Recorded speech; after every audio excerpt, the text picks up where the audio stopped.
Hello everyone, welcome to my profile. সবাই ভালো আছেন? চলে আসলাম নতুন একটা ভিডিও নিয়ে। এগুলি কি চিনতে পারছেন? এগুলি কিন্তু অনেক নাম আছে। আমরা যে নামে চিনি সেটা হলো ভেট বেগুন বলে থাকি। এগুলোকে অনেকে ছোটো বেগুন বলে থাকে, তারপরে বুট বেগুন বলে থাকে, অনেক ধরনের নাম আছে। তবে আমরা এটাকে ভেট বেগুন বলে থাকি। আর এই ভেট বেগুনগুলো আমার মা পাঠিয়েছে, আমাদের ক্ষেতের বেগুন। আমার অনেক পছন্দ, তাই মা পাঠিয়েছিল। তো গতকাল রাতে ভাবলাম এগুলো ভর্তা বানিয়ে খেয়ে নিই, সেই জন্য আমি এখান থেকে অল্প কয়েকটা নিয়ে ভর্তা বানাবো। তো ভর্তা বানানোর জন্য প্রথমে এই ছোটো বেগুনগুলো আমি একটা ফ্রাই প্যানে দিয়ে দিলাম। সেখানে একটু তেল ছিল, তেলের মধ্যে ফ্রাই প্যানের মধ্যে দিয়ে তারপর সেখানে একটু সামান্য পরিমাণ লবণ দিয়ে আমি ঢাকনা দিয়ে ঢেকে দিলাম। এতে করে বেগুনটা নরম হয়ে যাবে, সেদ্ধ হয়ে যাবে।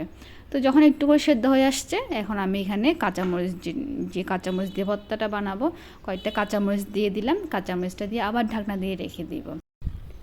এই তো এই বেগুনগুলি সেদ্ধ হয়ে গিয়েছে, তারপরে একটু পোড়া পোড়া হয়েছে।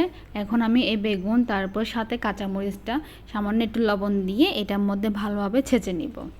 ইদানিং রাত হলে আমার ভর্তা দিয়ে ভাত খেতে মন চায়, যে কোনো রকমের ভর্তা হুটহাট বানিয়ে খেয়ে ফেলতে ইচ্ছে করে।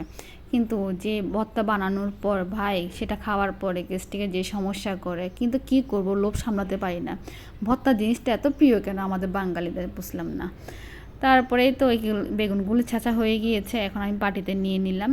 তো এই বেগুনগুলো ভর্তা করার জন্য আমি এই অফ ক্যামেরার মধ্যে একটা লট্টে শুটকি পুড়ে নিয়েছি।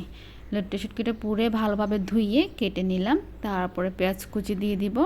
এখন আমি পেঁয়াজ কুচি আর এই শুটকিটা ভালোভাবে হাত দিয়ে মিশিয়ে নিব।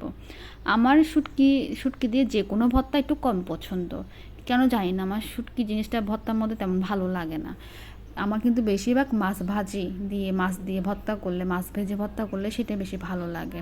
তো প্রায় সময় কিন্তু আমি ওইভাবে ভর্তা করি, শুটকি দিয়ে খুব কমই ভর্তা করি, ভালো লাগে না সেই জন্য। সেই জন্য আমি এখানে শুটকির পরিমাণ কম দিয়েছি, শুধুমাত্র একটা লইট্টে শুটকি দিয়েছিলাম।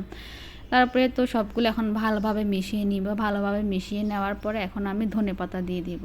আর ধনেপাতা ছাড়া তো কোনো ভর্তাই ভালো লাগে না, ধনেপাতা হলেই মানে অনেক বেশি ভালো লাগে ভর্তা।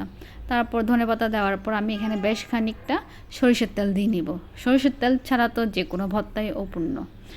এই সরিষার তেল তো অনেক ভালো লাগে, যত বেশি সরিষার তেল দিব তত বেশি ভর্তা অনেক বেশি ভালো লাগে। আচ্ছা, এই এই বেগুনগুলি কি কেউ রান্না খেয়েছেন? যদি রান্না খেয়ে থাকেন তাহলে জানাবেন কীভাবে রান্না করে। আমি আসলে কখনোই বেগুনগুলি রান্না খাইনি, সবসময় এরকম ভর্তা বানিয়ে খেয়েছি। সেই জন্য রান্না কীভাবে করো অথবা রান্না খেতে কেমন হয় সেটা জানা নেই।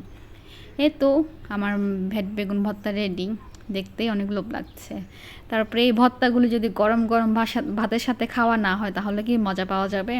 তাই জন্য সাথে সাথে গরম গরম ভাত নিয়ে নিলাম। গরম গরম ভাত নেওয়ার পরে এই ভাত দিয়ে ভর্তাটা খাবো, তাহলে তৃপ্তি পাবো।